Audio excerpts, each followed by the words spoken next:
Good morning from beautiful Castle Rock.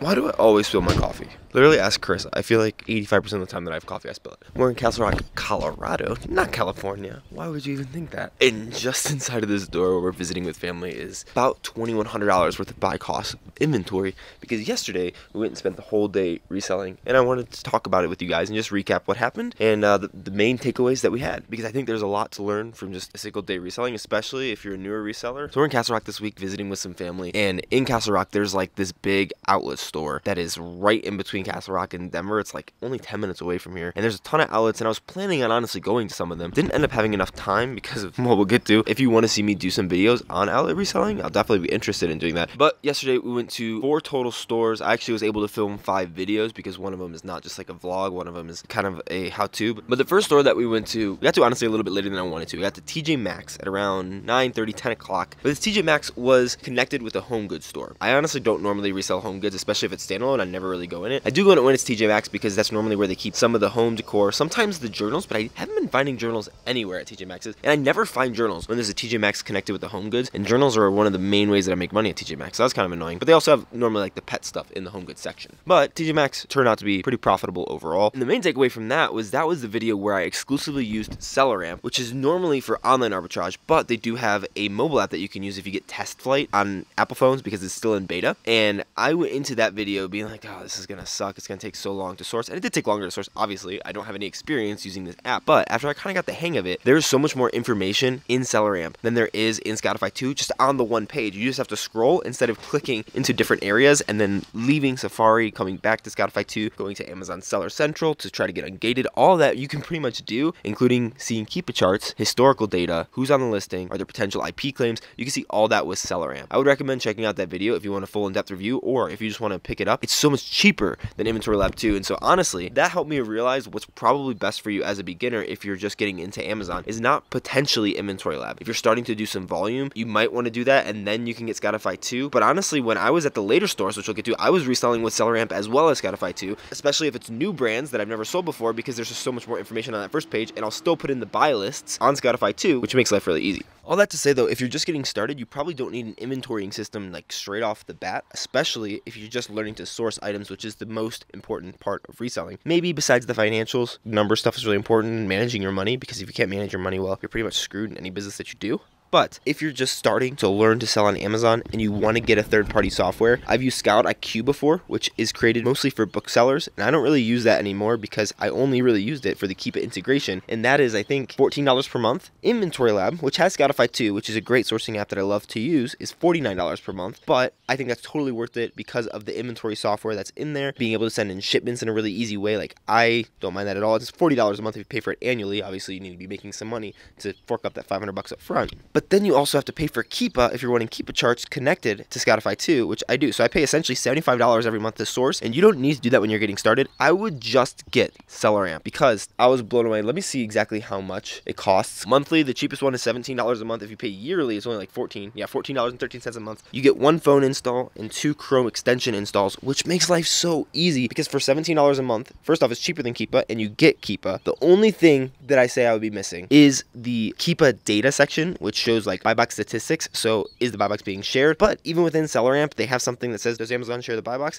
And it says probably most of the time. I haven't seen anything other than probably, so I'm not sure if they like ever say yes or no, but they're probably looking at that Keepa data and seeing if there's more than one seller in that buy box area, which is obviously super important. If you're new to selling on Amazon, you don't know the buy box is essentially when you go on any listing and click into it. If there's something that says buy now, that's the buy box. And sometimes it's Amazon in that buy box, sometimes it's not. And if you get that buy box, you're getting way more sales. And then the other thing would be like variations. SellerAmp will tell you when there are variations, but I haven't seen a way to go in and check the variations to see which ones actually sell. But all I have to say, if you're just getting started and you want to get a third-party sourcing app, I would get SellerAmp to get started. $17 a month is really not bad. I do have an affiliate link down below if you want to sign up. I think it's 2 weeks or a month free trial plus 50% off your first month, or you can get like 10% off the annual subscription. I think I have both of those deals. I'll have them linked down in the description for you. I honestly haven't checked those in a while because I haven't been using SellerAmp because I'm just getting into online arbitrage in these past few weeks, and I haven't ever used their app to source in stores. But I was more than pleasantly surprised when I did. And TJ Maxx ended up being very profitable. I spent $362.71. My potential profit is $458, but a part of that is with like phone cases that could potentially drop in value and are a brand that even SellerAmp says has IP issues potentially. I've sold this brand a lot and never had any issues with it. It's spec. That being said, I haven't been like authorized by a distributor or anything. I just been auto-gated in it. So I might get IP claims from them. I don't think I will because of my history with them, but that is a risk I'm willing to take. And I am keeping my eye on any products that I know, hey, like Spec, Stance, those are two different brands that I sell a lot of sometimes. And some people said that they've had IP issues with them. I personally haven't. They might have historically done stuff. They might continue to do stuff or in the future do stuff. So you always have to be wary of it, which is why you should purge your inventory. I'm kind of rambling. That's what these videos are. These videos are kind of rambling, but purging your inventory, essentially deleting your listings after you sold out of all of your inventory, makes life a lot easier because I've gotten IP claims on inventory that I don't have any inventory of because I just kept it on my books. And someone says, oh, this person has a listing and they're not allowed to. So don't do that.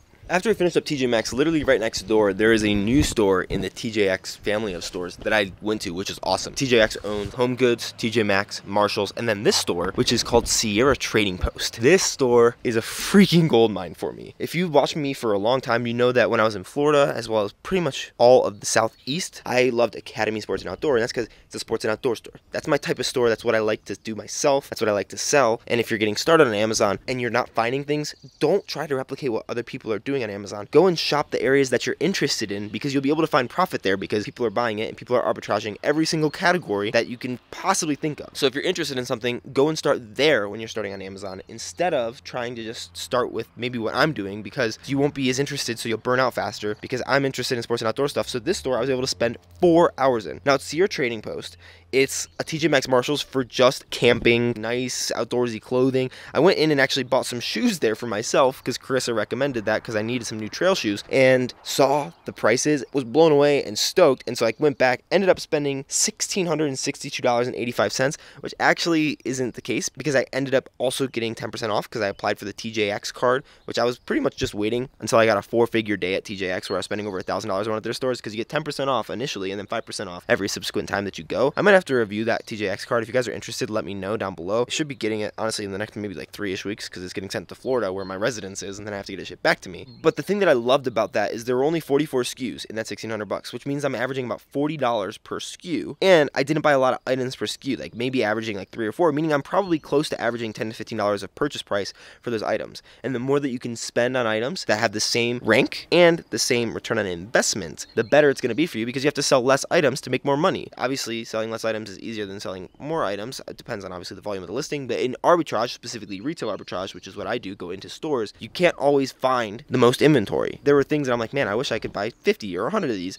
and I could only buy 4. And so the more of those that I can get at higher prices, the more money I can make faster. But this is really where I had a major problem at Sierra was just service is terrible. And you're using apps on your phone that require just a pretty immense server power because they're searching through the database on Amazon using their API. Like, that's a lot of stuff to look through. So in Sierra, I spent 4 hours. I probably would have only spent about 2.5 hours if I didn't have server issues. But the profit that we made at Sierra was $1,330.51. Obviously, that'll be bumped up by about $160 because of that $160 that I saved because I got that TGX card. So it should be actually closer to about $1,500 of profit, which is right around 100% ROI if we add back in that profit amount. But one quick thing about Sierra is if you are going to resell Sierra, you need to get your tax exempt before you go in. I do have a full video that I'll link in the cards over here about getting tax exemption because it's super important as a reseller. You're going to save so much money. I didn't do it for a while and probably missed out on like $1,000+ of profit just because I didn't have my resale certificate and wasn't using it. I thought that it'd be like any other TJX store like Marshalls or TJ Maxx where you just go in, you show them your resale certificate, they set you up in the system. That's not the case though. I went in and they're like, oh, you have to do this beforehand. They told me to call their customer service number and they closed at 4 p.m. and it was like 4:20 literally. So I had to like chat with their online chat and they essentially were saying that I can get that money refunded. I just have to send in my receipt as well as my tax exempt information within 30 days of purchase. So I'm going to do that today. Make sure that I get that out to them because that's $113 that they're going to put back in my pocket. Worst case scenario, my buy cost is just accurate as to what I put down here and I saved that 10% on TJ Maxx and paid 9% in taxes back. So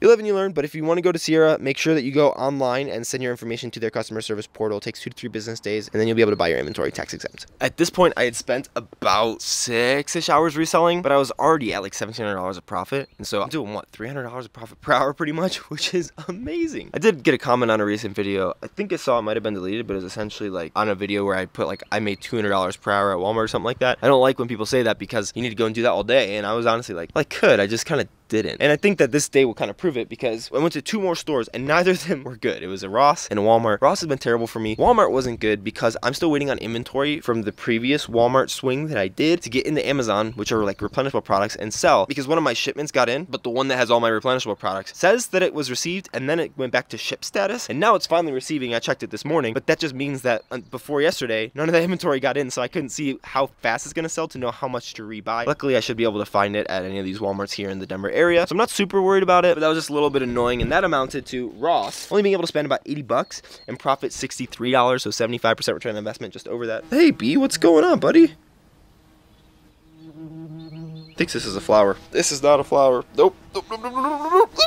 And then at Walmart, spent $99.11, just under $100, and then $76 of potential profit. Not super good, honestly, but I was also lucky at that one because I was like there 20 minutes before closing. It was like 9:40 p.m. and they had closed all the registers, so I just asked if they could do tax exempt, and the guy was super chill about it. But honestly, sometimes that's just how it goes, and sometimes you really need to lean into those stores that are good for you. I will be doing a decent bit of reselling this next week because I'm gonna be in the Denver area again, just North Denver instead of South Denver. Like, I know what to look for in these places now, so my reselling time is gonna take me so much less time. Overall, I was able to spend $2,204.64. It's actually a little bit less because of that TJX, as well as going to be getting that tax stuff back. So we're only probably close to about $2,000. Honestly, our profit, I just realized this. I should have adjusted that because I was really wanting to get a $2,000 day. I don't think I've ever had a $2,000 day. I think I've had like $1,600 days and stuff when I was back in Orlando and spending like literally 12 hours reselling. Yesterday I was out there for, oh yeah, I was still out there for 12 hours, but I profited $1,927.86, which is an 88% return on investment, but that doesn't include that $160 that I saved, which is essentially more potential profit because I'm not having to pay that off in buy costs. I'm just adding that to my pocket from getting that credit card. So it's $2,090 is probably what I earned in a 12-hour period. So you could definitely do about $150, $200 an hour there. And now I just have a big shipment to take care of. So I'm going to get started on that. Don't forget to write off your mileage and watch the playlist of all the videos that I talk about in this video, including one extra one, which is 2 ways that I'm increasing my sourcing efficiency that I filmed at Walmart, but it wasn't like a vlog style video, but that'll still be in that playlist if you want to check it out. And get Seller Amp down below if you're interested in supporting the channel. Otherwise, let me know what type of sourcing videos or other videos you want to see. See you soon.